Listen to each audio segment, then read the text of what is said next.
역사 교과서 관련 내용 먼저 하겠습니다. 정부가 한국사 교과서 국정화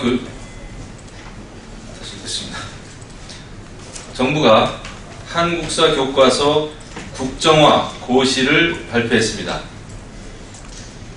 이는 편향된 역사 교과서로 우리 아이들이 정체성의 혼란을 겪고 우리 사회가 역사 교과서 문제로 더 이상 갈등을 겪지 않도록 하기 위한 특단의 조치입니다.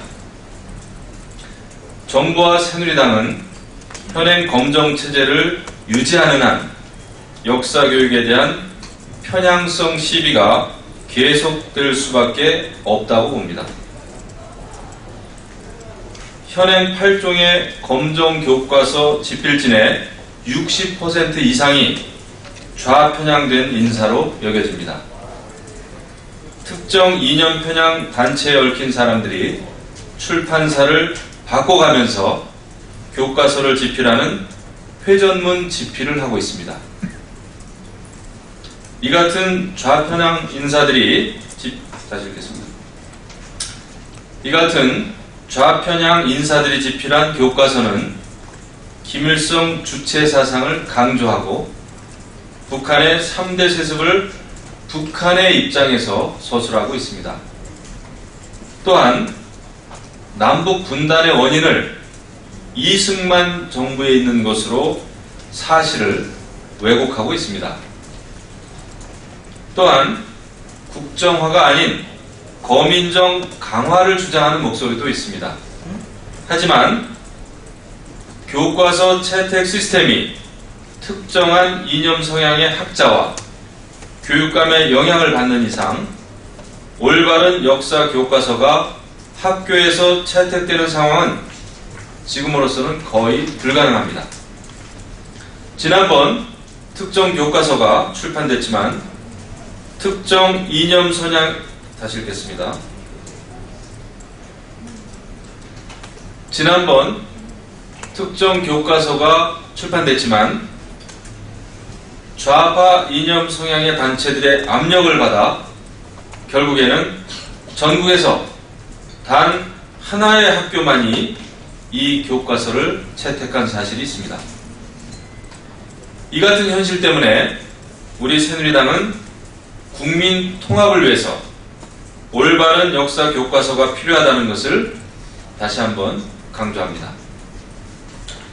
새정치민주연합 문재인 대표는 역사 교과서 국정화 중단을 요구하면서 야당 대표와 원내대표 2+2 공개 토론을 제안했습니다. 문재인 대표의 2+2 회담 제의야말로 역사를 정치권에서 정쟁화하겠다는 의도로 보입니다. 현 검정체제 하에 역사 교과서가 올바른 역사 교과서였다면 교과서 정상화를 다시 읽겠습니다.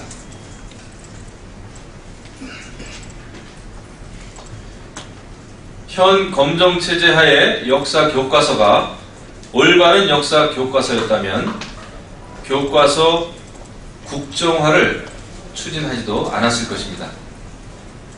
더구나 국정화가 곧 유신체제로의 회귀라는 야당의 주장은 앞뒤가 맞지 않습니다.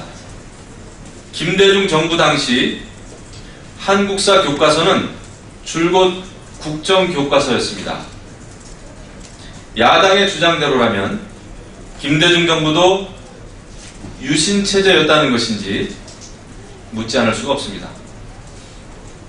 새누리당은 대한민국의 미래인 우리의 아들, 딸들이 대한민국의 정통성을 부정하는 좌편향 다시 읽겠습니다.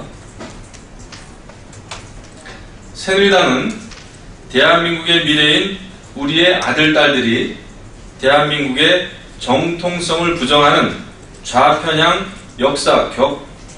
다시 읽겠습니다. 새누리당은 대한민국의 미래인 우리의 아들, 딸들이 대한민국의 정통성을 부정하는 좌편향 역사 교과서를 통해 우리의 역사를 배우는 현실을 그냥 방치할 수는 없습니다. 문제의 핵심은 역사 교과서의 국정화 여부가 아니라 올바른 다시 듣겠습니다. 문제의 핵심은 역사 교과서의 국정화 여부가 아니라 올바른 역사 교육에 있다는 것을 다시 한번 강조합니다. 그 다음에 선거구 획정과 관련된 내용이 있습니다. 국회의원 선거구 획정안의 국회 제출 법정 시한이 하루 앞으로 다가왔습니다. 이렇게 가다가는 선거구 획정으로 인한 선거개혁, 정치개혁은 요원해질 뿐입니다. 하루빨리 선거구 획정 문제를 매듭 지어야 합니다. 하지만 이러한 시급성을 새정치민주연합만 인식하지 못하고 있는 것 같습니다. 이미 여야는 국회의원 정수를 기존의 300명으로 유지할 것을 합의한 바 있습니다. 하지만 새정치민주연합이 또다시 의원 정수 확대 방안 카드를 꺼내든 것은 매우 우려스러운 일입니다. 헌재의 결정을 존중하면서 의원 정수를 지키는 방법은 비례대표 의석수와 지역구 의석수 사이의 조율밖에는 방법이 없습니다. 둘 중에 무엇을 줄여야 할지는 명백합니다. 전문성, 직능 대표성이란 비례대표의 본래 취지는 지금까지 제대로 구현되지 못해왔습니다. 비례대표 자리가 당내 계파들의 나눠먹기식, 자기 사람 챙기기에 도구로 전락해왔다는 것은 이미 국민들도 다 알고 있는 사실입니다. 실제로 지난 19대 총선에서 새정치민주연합의 비례대표 자리는 대부분 친노 또는 486 운동권에게 돌아갔습니다. 국회의원 선거구에 다시 듣겠습니다. 국회의원 선거구의 인구 비례는 존중되어야 할 것입니다. 그러나 인구 기준만큼 지역의 특성도 중요합니다. 지역구 국회의원을 줄일 것이 아니라 비례대표를 줄여 지역구를 살려야 합니다. 이미 답은 나와 있습니다. 정답은 회피하면서 지난 합의를 깨고 국회의 시계를 거꾸로 돌려서는 안 될 것입니다. 새정치민주연합의 전향적인 자세를 촉구합니다. 다음은 가뭄 피해와 관련된 내용이 되겠습니다. 이번 연휴 동안 기다렸던 단비가 내렸습니다. 하지만 충남 지역의 젖줄인 보령댐의 저수율은 아직도 20%대에 불과하는 등 극심한 가뭄을 해소하기에는 역부족이었습니다. 어제 정부는 국토교통부 주관으로 18개 관계기관이 참여하는 충남 서부권 가뭄 대응 태스크포스 팀을 운영하기로 결정했습니다. 이번 가뭄이 장기화된다면 올해 농작물 피해는 물론이고 내년 봄 농사에도 심각한 차질이 발생할 수도 있다고 합니다. 또한 가뭄 피해가 전국 각 지역으로 확대될 가능성도 크다고 합니다.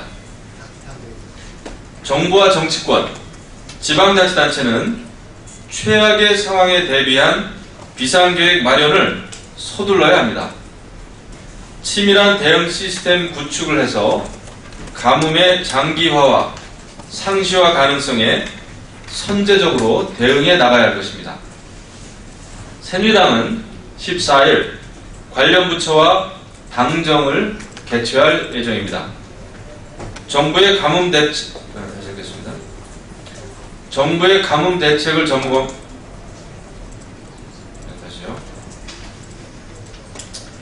정부의 가뭄 대책을 점검하고 실질적이고 체계적인 종합 대책을 마련하는 데 최선을 다하겠습니다. 이상입니다.